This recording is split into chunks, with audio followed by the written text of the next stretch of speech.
Hello mga Jai. So for today's video nga ay papunta ako ngayon sa gymnastic ni Sarah. Bali nandoon na nga pala siya at hinatid nga pala siya ng kanyang lola. At sumunod na nga lang ako dahil nga kinuhanan ko pa nga ng dugo yung sarili ko para nga sa sugar level ko mga Jai. At medyo tinanghali nga ang first so nang gising kaya ayan mga Jai. Hindi na nga tayo nakahabol sa tamang oras.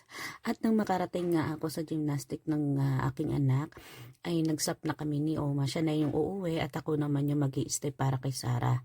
Bali isang oras lang naman to mga day at hindi naman ganun katagal kumpara sa mga activities ng mga estudyante. So sa mga oras nga yan mga day, napapaisip nga rin ako kung paano ko papagsasabayin kapag dumating na nga itong maliit. Dahil sa totoo lang mga day, ayoko talaga iaasa talaga lahat-lahat sa biyanan ko ang pag-aalaga sa aking mga anak. Lalo na maliliit pa nga lang sila at ayoko nga na lumaki sila na busy ako at wala akong oras sa kanila mga day. At sa mga oras nga yan ay ini-enjoy na nga ni Sarah ang kanyang pagdi-gymnastic. O diba? Dito pala siya natuto ng pag-akit mga day. Kaya nga kapag nga siya ay nasa bed niya mga day ay kahit anong taas ng crib niya ay naaakit niya nga mga day. O diba? Oo, diba? So patapos na nga yung mga day. Inutusan ko nga ito si Sarah na nakolektahin lahat ng mga bola. And Kasi sabi ko sa come kanya, here, ito lang come yung on. pwede natin maitulong dahil hindi nga pwede magbuhat na mabibigat ang mama. Come on, Sarah.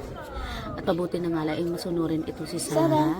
At siya na nga lang itong pinagpulot ko dahil hirap na nga rin ako magpulot ng mga bola. At after nga ng mga day ay naglakad na nga kami papunta doon sa bahay ng aking kaibigan. Kasi nga meron akong ihahatid na libro at yung Sammy J belt na hindi ko na nga nagagamit mga day. So nandito na nga kami sa bahay at napansin ko nga wala siya dito. Kaya naisip ko ay isabit na nga lang dito sa dingding at pipicturean ko na lang at isasend ko na nga lang sa kanya sa WhatsApp. Baka naka-duty nga ang person at wala nga siya dito at wala nga tao yung bahay nila. So yun lamang mga Jai. Salamat sa pagsama. Joy, joy.